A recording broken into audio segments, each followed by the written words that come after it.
아버지가 부자인데 자녀들이 가난하게 사는 거, 그건 사실 모순이지요.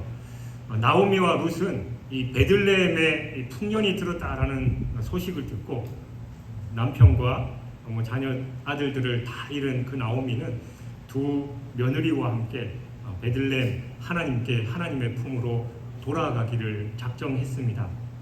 근데 와서 보니까 모든 사람들이 하나님께서 복으로 인해서 베풀어 주신 그 풍성한 은혜와 축복들, 그 풍요로움을 누리고 사는데 나오미와 룻은 자기의 모습을 보니까 너무 답답한 거예요. 남들이 잘 먹고 잘 살고 너무 행복한 모습인데 자기들은 힘들고 여전히 가난에 처해 있고 당장 먹을 것이 없는 그런 처지였습니다. 정작 그들은 가난하고 의지할 곳이 없는 고통 속에서 하나님께서 베푸신 그 축복을 바라보고만 있는 그런 모순을 겪고 있었습니다. 나오미의 하나님은 풍성하신 분이신데 나오미는 철저하게 가난에 허덕이고 있습니다.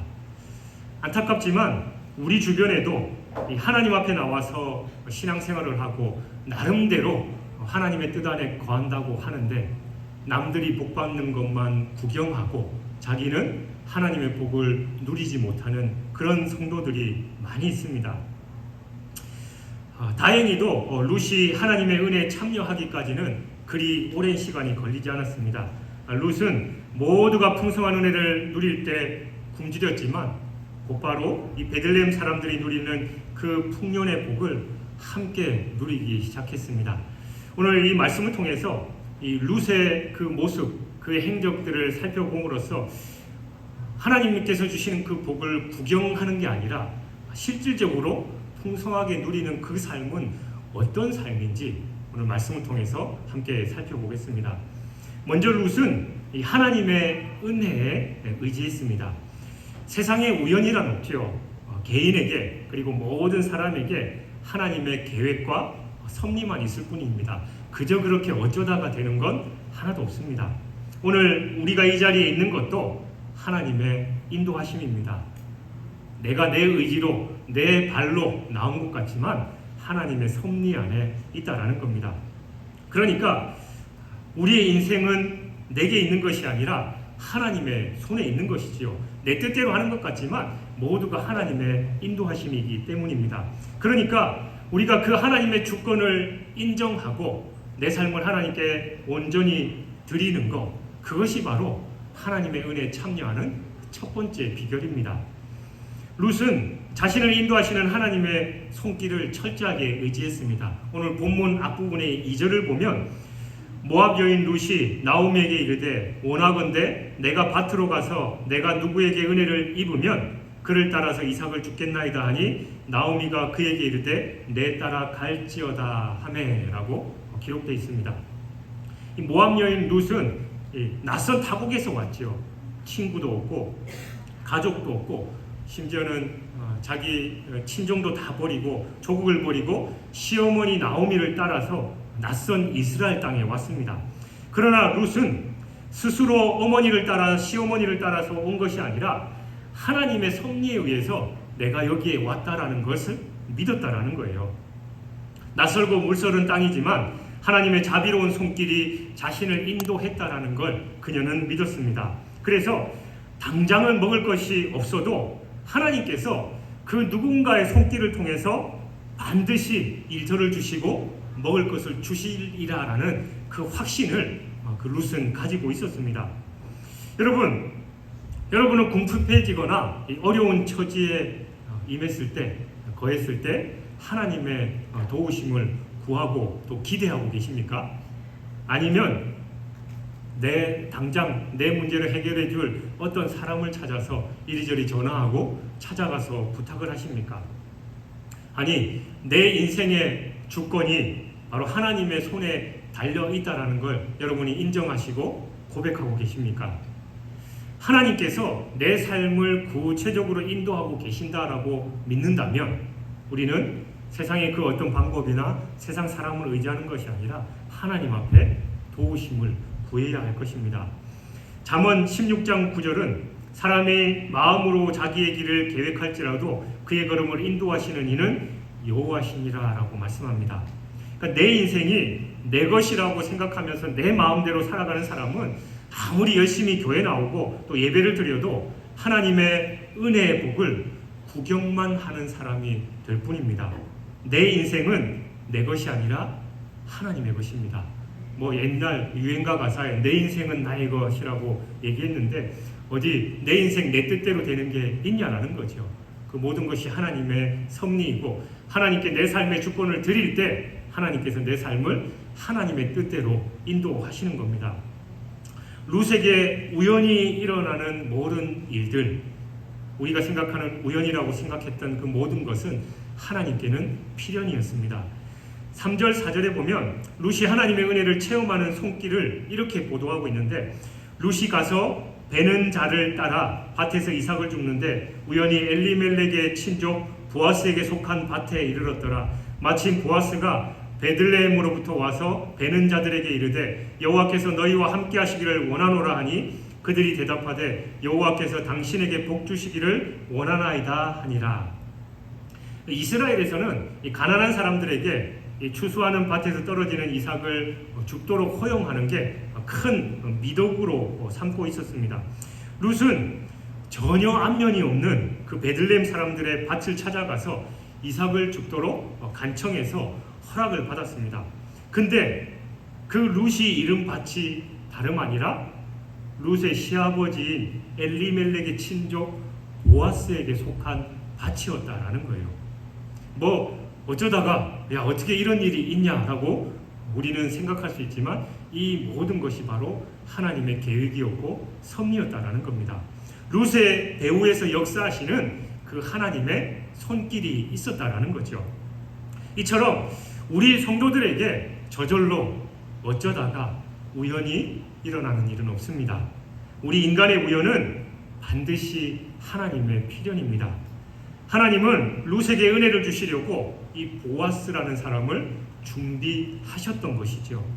보아스는 룻에게 나타난 구원자였습니다.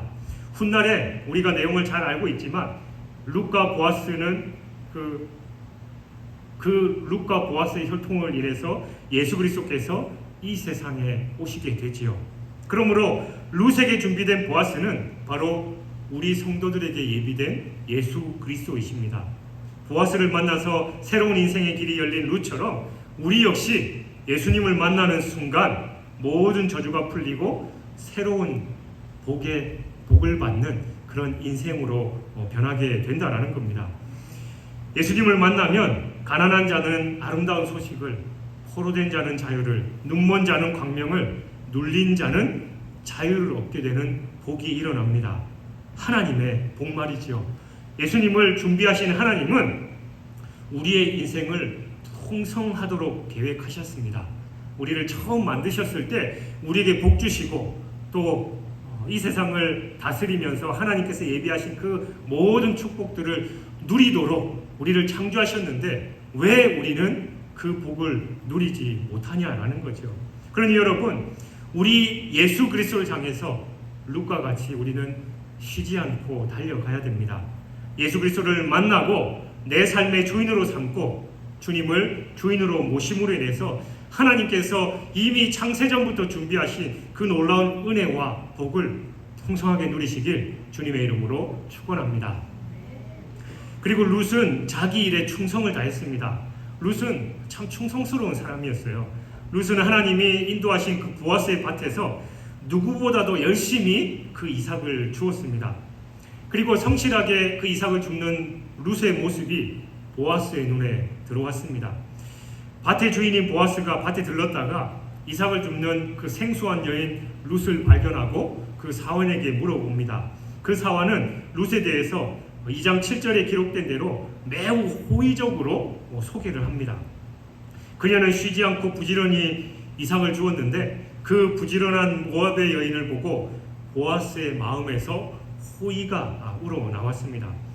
보아스는 룻에게 이제부터 이삭을 주우러 다른 밭에 가지 말고 자신의 일꾼들로부터 보호를 받으면서 이삭을 줍고 목이 마르면 일꾼들이 길어온 그 물을 마시라라고 그렇게 말합니다.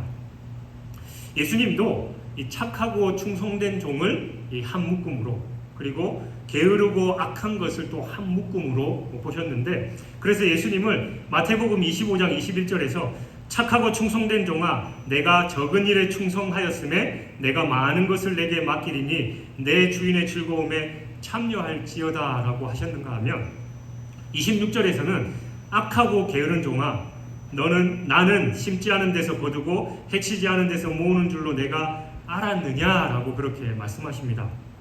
그러니까 예수님은 착하고 충성된 사람에게는 풍성한 은혜를 베푸시고 악하고 게으른 자에게는 은혜를 베푸지 않으십니다.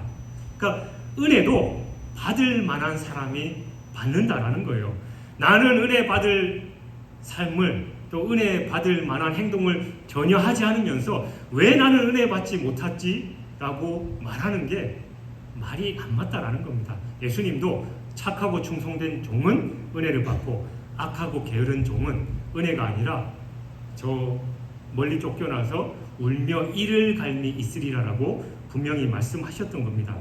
잠언 6장 9절에서 11절은 게으른 자여 내가 어느 때까지 누워 있겠느냐, 내가 어느 때에 잠이 깨어 일어나겠느냐, 좀 더 자자, 좀 더 졸자, 손을 모으고 좀 더 누워있자 하면 내 빈궁이 강도같이 오며 내 곰핍이 군사같이 이르리라 라고 얘기했습니다.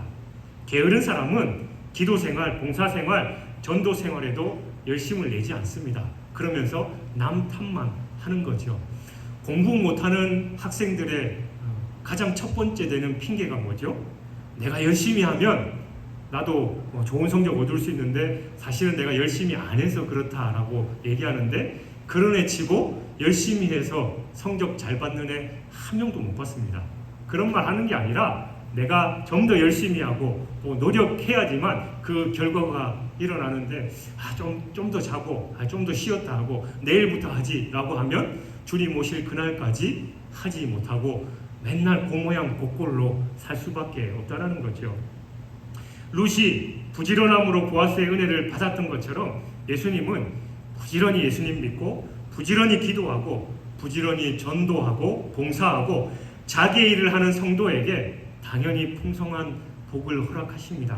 그런데 우리가 이 본문에서 주목할 만한 것은 보아스가 룻을 처음 대면했지만 그녀의 소문을 익히 들어서 잘 알고 있었다라는 사실입니다.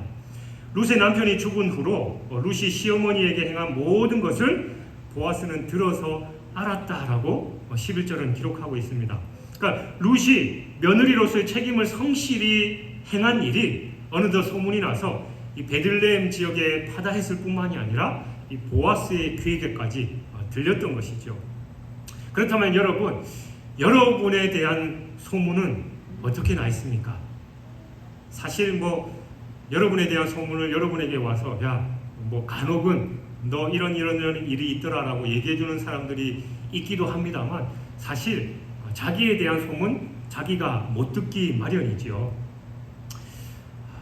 나에 대한 소문이 여러분의 주변에, 우리 교회, 아니 이 진주 땅에 어떻게 나 있는지 우리는 한번 곰곰이 생각해 봐야 됩니다. 바라건대 여러분에 대한 소문이 좋은 소문만 많이 나 있기를 주님의 이름으로 축원합니다. 열심히 자기 맡은 일에 부지런한 사람, 그리고 성실히 땀 흘려서 책임을 다하는 사람에게 놀라운 하나님의 은혜가, 풍성함이 임할 것입니다. 하나님은 행한 대로 갚으시는 분이시기 때문입니다. 그리고 세 번째로 룻은 하나님의 은혜 입기를 간절히 사모했습니다. 그러니까 하나님의 은혜를 간절히 사모하고 기대하는 사람은 반드시 풍성한 은혜를 누리게 되어 있습니다. 보아스는 룻을 하나님의 은혜를 받기 위해 온 사람으로 여기면서 12절에서 여호와께서 내가 행한 일에 보답하시기를 원하며 이스라엘의 하나님 여호와께서 그의 날개 아래에 보호를 받으러 온 내게 온전한 상 주시기를 원하노라 라고 말합니다. 그러니까 보아스도 이 룻이 하나님의 은혜 아래 거하고 하나님의 은혜를 받기 위해서 왔다라는 사실을 알고 있는 거죠. 이처럼 교회는 그리스도의 몸입니다. 예수 그리스도의 보호 아래 살기를 원한다면 바로 예수 그리스도의 몸 아래 교회를 가까이 해야 합니다. 그러니까 우리는 예수 그리스도의 품 안인 이 교회 안에 거하는 것을 기뻐해야 하는 것이지요. 교회 생활에 충실해야 한다는 겁니다. 교회가 멀어지면 예수님이 멀어지고, 예수님이 멀어지면 하나님의 복의 날개 그늘 아래에서 점점 멀어질 수밖에 없습니다. 은혜가 임해야 복이 옵니다. 겸손으로 은혜를 구하는 룻은 13절에 기록된 대로 자신을 이 보아스의 시녀 하녀로 극히 낮췄습니다. 그러니까 이처럼 하나님은 겸손하게 자신을 낮추는 자에게 은혜를 주시지요. 그래서 베드로전서 5장 5절에서 젊은 자들아 이와 같이 장로들에게 순종하고 다 서로 겸손으로 허리를 동이라. 하나님은 교만한 자를 대적하시되 겸손한 자들에게 은혜를 주시느니라 라고 말했습니다.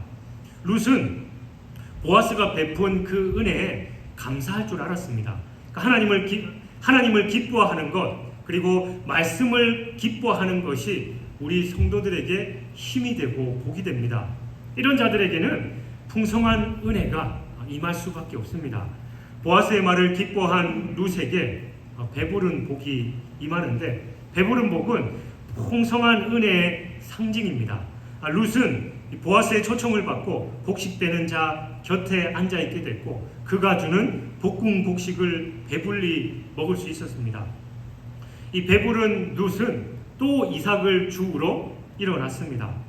우리는 이 룻의 이러한 자세를 배워야 합니다. 이것이 바로 가난한 마음입니다. 주님의 말씀을 채우고 또 채우고, 또 주님의 은혜를 채우고 또 채우며, 또 성령 충만을 채우고 또 채우기를 원하는 사람, 그러니까 늘 하나님께 갈망하고 부족함을 느끼는 사람이 간구하게 되고 또 그 풍성함을 누리게 된다라는 거죠.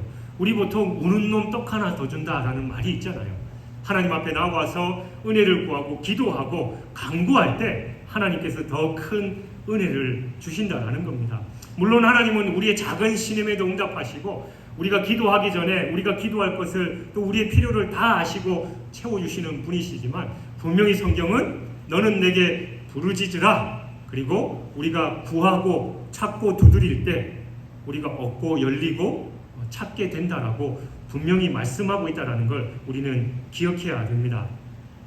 그런 사람은 언제나 열심히 일하고 노력하게 되어 있습니다. 이삭 줍기는 추수가 끝난 빈들에서 하는 것임에도 불구하고 보아스는 일꾼들에게 명해서 룻이 곡식 단 사이에서 이삭을 주울 수 있게 하는 그 은혜를 베풀었습니다. 조금이라도 더 주우려고 하니까 그 모습이 기특해서 다 배고 난 자리가 아니라 이삭을 떠는 그 자리에서도 죽기를 허락했다라는 것이죠. 사랑하는 여러분, 우리 성도들은 복받은 사람입니다. 시편 65편 4절은 주께서 택하시고 가까이 오게 하사 주의 뜰에 살게 하신 사람은 복이 있나니 우리가 주의 집 곧 주의 성전의 아름다움으로 만족하리이다 라고 했습니다. 하나님은 부족함이 전혀 없으신 풍요로우신 분이십니다. 이분, 우리 하나님이 우리의 아버지이십니다. 룻에게 은혜를 베푸시는 하나님은 우리 모든 성도들에게도 아낌없이 은혜를 베푸시는 분입니다. 여러분의 삶에 이 풍성함이 있기를 바랍니다. 그러기 위해서는 가장 먼저 우리는 하나님의 주권을 인정해야 합니다. 또한 하나님께서 우리에게 주신 일터에서, 또 하나님께서 맡기신 그 자리에서 최선을 다해서 열심히 일해야 됩니다. 그리고 하나님의 은혜 있기를 간절히 사모해야 하는 것이지요. 그럴 때 하나님의 허락하신 그 풍성한 은혜가 여러분에게 넘칠 줄 믿습니다. 모든 그리스도인들에게는 시간이 지날수록 더 필요한 게 있습니다. 바로 하나님의 은혜입니다. 우리는 은혜 위에 은혜를 누리는 그런 삶을 살아야 합니다. 그런데 늘 과거에 받은 은혜만 말하면서 사는 불쌍한 사람들이 더러 있습니다. 과거에 받은 은혜만 자랑하고 그 오늘의 은혜를 간직하지 못하는 사람, 그 사람은 과거에만 얽매여 있고 현재 은혜를 누리지 못하고 또 앞으로 주실 그 은혜를 누리지 못하는 안타까운 그런 삶입니다. 우리 성도의 삶은 세월이 지나갈수록 더 풍성해지는 게 지극히 정상적입니다. 야, 내가 옛날에는 이랬는데 지금은 좀 그렇지만 뭐 어떡하겠어. 그래도 내가 옛날에 한때 이런 사람이야. 그건 우리 성도들의 삶이 아닙니다. 우리의 삶은 갈수록 좋아져야 됩니다. 우리 진주중앙교회 공동체도 갈수록 좋아질 줄 믿습니다. 과거에 받은 은혜만을 자랑하는 것이 아니라 우리는 늘 하나님께 주시는 은혜를 사모하고 또 사모해야 됩니다. 그래서 전도서 7장 10절은 옛날이 오늘보다 나은 것이 어찌미냐 하지 말라. 이것에 이렇게 묻는 것은 지혜가 아니니라 라고 분명하게 말씀합니다. 모압의 여인 룻은 시어머니 나오미를 붙쫓았지요. 그리고 룻은 나오미의 하나님을 자신의 하나님으로 분명하게 모셨습니다. 그 결과 룻은 보아스를 만났고 다윗의 증조모가 되었으며 예수 그리스도의 혈통에 동참하는 그 놀라운 복을 누리게 되었습니다. 룻에게 있어서 하나님의 은혜는 은혜 위에 은혜였습니다. 그렇다면 어떤 사람이 이 은혜 위에 은혜의 복을 받느냐라는 겁니다. 그 첫 번째가 바로 가난한 자에게 은혜가 임합니다. 하나님의 은혜는 마음이 가난하고 간구하는 자에게 임합니다. 17절은 룻이 밭에서 저녁까지 죽고 그 주운 것을 떠니 보리가 한 에바쯤 되는지라 라고 말합니다. 그러니까 룻이 밭에서 아침부터 저녁까지 주운 보리 한 에바는 대략 한 말 정도 되는 그런 양입니다. 이 하루에 한 말을 주었다라는 게 엄청난 양이잖아요. 그러니까 하나님의 은혜가 룻에게 부어지고 있다라는 증거였습니다. 그러니까 하나님이 한꺼번에 주신 게 아니라 그가 열심히 이삭을 주울 때 하나님께서 그 한 마리라는 그 은혜를 베풀어 주셨습니다. 하나님은 과부와 고아를 불쌍히 여기시는 분이시지요. 그래서 하나님께서 신명기 24장 19절에서 내가 밭에서 곡식을 벨 때에 그 한 뭇을 밭에 잊어버렸거든 다시 가져오지 말고 나그네와 고아와 가구를 위하여 남겨두라. 그리하면 내 하나님 여호와께서 내 손으로 하는 모든 일에 복을 내리시리라 라고 하셨습니다. 그들이 가난하기 때문이었죠. 가난한 사람, 가난한 마음을 가진 사람이 바로 이삭을 줍습니다. 여러분도 아시다시피 가난하다고 해서 모두가 열심히 이삭을 줍는 건 아닙니다. 열심히 노력하고 그렇게 해도 그 가난에서 벗어날까 말까임에도 불구하고 그렇겠지 내가 해서 되겠어라고 이삭을 줍지 않는 사람은 늘 그렇게 받게 될 수 없다라는 거예요. 이 가난한 마음은 그냥 그 상태가 아니라 정말 갈구하는 마음, 하나님의 은혜를 사모하는 그 마음이 가난한 마음입니다. 예수님은 마태복음 5장 3절에서 심령이 가난한 자는 복이 있나니 천국이 그들의 것임이라 라고 말했습니다. 은혜를 갈구하고 천국을 사모하는 그 사람이 천국을 누린다라는 그런 말이죠. 그래서 그리스도인의 첫 번째 성품이 바로 이 가난한 마음입니다. 룻은 이삭을 줍는 마음, 그 가난한 마음을 가졌던 겁니다. 그런 그에게 바로 풍성한 하나님의 은혜가 그치지 않았습니다. 라오디게아 교회의 성도들을 향해서 책망하신 그 주님의 말씀을 여러분 기억하십니까? 계시록 3장 17절에서 라오디게아 교회에게 내가 말하기를 나는 부자라 부유하여 부족한 것이 없다 하나 내 공고한 것과 가련한 것과 가난한 것과 눈먼 것과 벌거벗은 것을 알지 못하는도다 라고 말씀하셨습니다. 그래서 스스로 부자가 된 라오디게아 성도들이 그 신앙이 어땠냐? 계시록 3장 16절에서 내가 이같이 미지근하여 뜨겁지도 아니하고 차지도 아니하니 내 입에서 너를 토하여 버리리라 라고 말씀하신 것처럼 그들의 신앙이 형편없었다라는 겁니다. 우리 성도들이 가난한 마음을 잃어버리면 바로 이처럼 라오디게아 교회 성도들과 같이 됩니다. 열심도 사라지고 기도도 사라지고 그냥 형식적인 신앙, 자기의 직분만을 지키는 그런 신앙만 남게 된다라는 거예요. 이름만 신앙인일 뿐인 것이죠. 여러분, 여러분의 열심이 혹시 식어지지 않으셨습니까? 아까 말한 대로 내가 옛날에는 참 열심히 했는데 내가 소식적에는 기도도 열심히 하고 말씀도 1년에 몇 독씩 하고 또 열심히 교회에 봉사했는데 지금은 상황이 그래서 어쩔 수 없지라고 그렇게 계시지는 않으십니까? 여러분, 우리는 과거에 얽매이는 그런 삶이 아니라 내 현재의 모습에서 하나님과 동행하는 그런 삶을 살아야 될 줄 믿습니다. 은혜에 참여하는 그 사람은 가난한 마음을 가지고 하나님의 은혜를 구하면서 최선을 다해서 나아가는 그런 삶인 줄 믿습니다. 그리고 두 번째로 은혜가 임하는 삶은 이웃을 사랑할 줄 아는 그 사람에게 은혜가 임합니다. 그러니까 18절에 그것을 가지고 성읍에 들어가서 시어머니에게 그 주운 것을 보이고 그가 배불리 먹고 남긴 것을 내어 시어머니에게 드리매라고 기록하고 있습니다. 룻은 열심히 주운 양식을 가지고 성읍에 들어가고 그리고 그것을 시어머니 나오미에게 드렸습니다. 보아스가 준 음식도 가지고 가서 어머니에게 드렸습니다. 참 효성스러운 며느리지요. 은혜를 받은 자는 그 받은 은혜를 나누어 줄 책임이 있습니다. 이것이 바로 은혜 위에 은혜를 입는 방법입니다. 하나님의 은혜는 나눠주지 않으면 소멸됩니다. 그냥 내가 가지고 있으면 그 은혜가 유지될 것 같지만 흘러보낼 때 계속해서 채워지는 것이 바로 하나님의 은혜입니다. 그러니까 은혜를 받은 즉시 나누어야지만 바로 돌아온다는 거죠.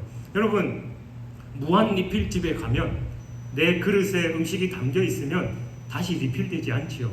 바로 먹고 치우면 그 자리에 바로 리필되는 것 같이 하나님의 은혜도 물론 내가 다 누리는 게 한계가 있으니까 누릴 뿐만이 아니라 많이 베풀고 나눌 때 하나님께서 계속해서 채워주신다는 걸 우리는 기억해야 됩니다. 보아스를 보십시오. 그는 베들레헴의 유력자였습니다. 그러니까 보아스는 룻에게 풍성한 양식을 나눠줬습니다. 그러니까 복 있는 자가 바로 이처럼 나누는 자입니다. 보아스는 바로 복된 자지요. 룻도 시어머니에게 바로 그 받은 것을 다 나누어 주었습니다. 보아스가 바로 예수 그리스도의 모형입니다. 예수님은 나누어 주시는 복되신 분이십니다. 우리에게 자기의 몸과 마음과 영혼 모든 사랑을 다 주신 분이 바로 예수님입니다. 그래서 예수님이 바로 복의 근원이 되시는 것이지요. 예수님은 누가복음 6장 38절에서 주라 그리하면 너희에게 줄 것이니 곧 후이되어 누르고 흔들어 넘치도록 하여 너희에게 안겨주리라. 너희가 헤아리는 그 헤아림으로 너희도 헤아림을 도로 받을 것이니라 라고 말씀하셨습니다. 나누는 일은 주신 일을 높여드리는 겁니다. 룻이 풍성한 양식을 나누어 준 이가 이 보아스라는 것을 밝히자 나오미는 보아스를 축복하면서 보아스가 베풀어준 과거의 은혜까지도 칭송합니다. 보아스는 나오미의 남편 엘리멜렉의 친족으로서 이 남편과 두 아들에게도 큰 은혜를 베풀었다라는 게 20절에 기록되어 있습니다.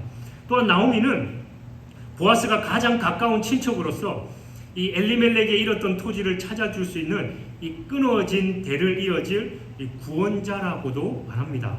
예수님은 누가복음 6장 30절 31절에서 내게 구하는 자에게 주며 내 것을 가져가는 자에게 다시 달라 하지 말며 남에게 대접을 받고자 하는 대로 너희도 남을 대접하라 라고 말씀하셨습니다. 그러니까 나누는 사람이 내 이웃을 내 자신과 같이 사랑하라는 그 주님의 말씀을 행하는 자지요. 룻은 보아스에게 받은 은혜를 그 어머니에게 흘러줬고 또 그 어머니 나오미는 그 보아스에게 과거에서 받은 그 은혜들을 또 받은 은혜들을 기억하고 또 그를 칭송했다라는 겁니다. 우리도 하나님께서 주신 그 은혜들을 받은 즉시 흘러보내는 은혜의 통로가 되어야 될 줄 믿습니다. 그리고 세 번째, 주신 이에게 더 가까이 가는 사람에게 은혜가 임합니다. 은혜 위에 은혜를 받은 세 번째 원리가 주님을 더 가까이 하는 겁니다. 가까이 해야 당연히 은혜를 받겠지요. 가까이 있는 사람이 바로 혜택을 본다라는 겁니다. 보아스는 21절에서 룻에게 특별한 권면을 했는데 모압 여인 룻이 이르되 그가 내게 또 이르기를 내 추수를 다 마치기까지 너는 내 소년들에게 가까이 있으라 하더이다 라고 말합니다. 9절에서는 보아스가 룻에게 내가 그 소년들에게 명령하여 너를 건드리지 말라 하였느니라 목이 마르거든 그릇에 가서 소년들이 길어온 것을 마실지니라 라고 말했습니다. 그러니까 당시에는 남자들이 밭에서 이삭을 주는 여인들에게 거칠게 대하는 경우가 참 많았습니다. 그래서 보아스는 이 과부인 룻을 보호하기 위해서 다른 밭에 가지 말고 내 밭에서 내 소년들의 보호를 받으면서 그 이삭을 주우라라고 그렇게 권했던 것이지요. 이 보아스는 바로 예수 그리스도의 모형으로서 그리스도 안에 있는 안식과 보호함을 말해주고 있습니다. 그리스도의 보호 아래 있기를 원한다면 우리는 바로 그리스도의 품을 파고들고 가까이 해야 됩니다. 여러분, 주님의 몸인 교회를 가까이, 또 예배를 가까이, 기도를 가까이, 성경을 가까이, 그리고 믿음의 동력자들을 가까이 하시기를 바랍니다. 주님을 가까이 하면 주님께 익숙해지고 당연히 주님을 닮습니다. 주님을 가까이 하면 또 날마다 풍성한 양식을 얻게 됩니다. 보아스의 밭을 떠나지 않고 보아스의 종들과 함께 이삭을 줍는 룻에게는 그 시어머니와 함께 먹을 수 있는 풍성한 양식이 보장되었습니다. 보리 추수를 마칠 때까지 뿐만이 아니라 그 후에 밀 추수 마칠 때까지 계속해서 이삭을 주어서 겨울에 먹을 양식을 마련할 수 있었습니다. 룻은 보아스의 남종들의 곁에서 보호를 받으면서 보아스의 여종들과 함께 이삭을 주었습니다. 주님을 가까이 하는 사람은 주님의 사람을 또한 가까이 해야 합니다. 예수님께서 요한복음 6장 35절에서 나는 생명이니 생명의 떡이니 내게 오는 자는 결코 줄이지 아니할 터이요 나를 믿는 자는 영원히 목마르지 아니하리라 라고 말씀하셨습니다. 그러니 여러분, 주님께로 가십시오. 주님께로 나오는 자마다 날마다 풍성한 은혜를 누리게 될 것입니다. 세상의 친구들보다, 세상 사람들보다 신앙의 동력자들을 잘 선택해서 그들을 따르고 그들과 교제할 때 그들을 통해서 날마다 주님과 가까이 하는 방법을 배우고 또 성장해 나갈 수 있는 겁니다. 믿음의 성장을 원한다면 믿음이 좋은 사람을 가까이 해야 합니다. 기도를 잘하려면 기도를 잘하는 사람을 따라야 하고, 인격을 바꾸고 싶으면 인격이 성품이 좋은 사람과 늘 가까이 하면서 사귀어야 하는 것이죠. 늘 불평불만하는 사람 옆에 있으면 자기 입에서도 불평불만이 있는 것이고, 또 늘 게으르고 나태한 사람과 함께하면 자기도 그렇게 될 수밖에 없다라는 것입니다. 은혜 위에 은혜를 누리려면 늘 은혜 위에 은혜를 누리는 그 사람과 가까이 하고 교제해야 합니다. 룻은 모압에서 오르바를 따랐던 게 아니라 그 시어머니 나오미를 쫓았고, 베들레헴에서는 보아스를 가까이 함으로써 날마다 이삭을 주어 그 시어머니와 함께 풍성한 은혜를 누리면서 살아갈 수 있었던 겁니다. 그리고 이후에는 그 보아스와 결혼하게 되어서 예수 그리스도의 그 조상이 되는 그 은혜를 풍성하게 누리는 그 삶을 살아갈 수 있었던 것이죠. 사랑하는 여러분, 우리는 하나님의 은혜 없이는 단 한순간도 살아갈 수 없는 존재입니다. 하나님의 은혜가 필요합니다. 하나님의 은혜는 바로 은혜 위에 은혜를 주시는 그 은혜입니다. 은혜 위에 은혜만 있으면 사실 걱정할 거 없습니다. 그런데 이 은혜를 누리려면 그 은혜에 대해서 사모하는 마음을 가져야 합니다. 그리고 내게 주신 모든 은혜를 나만 누리는 것이 아니라 흘러 보내야만 합니다. 주님을 가까이 하는 사람을 또한 가까이 해야 합니다. 마음도 물질도 복음도 우리가 사모하고 또 누리고 또 베풀 뿐만 아니라 하나님의 은혜를 풍성하게 누리는 그 사람과 늘 교제하면서 가까이 할 때 은혜 위에 은혜를 누릴 수 있다는 것이죠. 그럴 때 날이 갈수록 하나님의 은혜가 우리에게 풍성하게 임할 것입니다. 이렇게 날마다 그 은혜를 사모하면서 은혜 받기를 합당한 삶을 통해 하나님의 은혜를 풍성히 누리고 또 많이 베풀고 나누는 그 복의 통로가 되는 저와 여러분의 삶이 되시길 주님의 이름으로 축원합니다.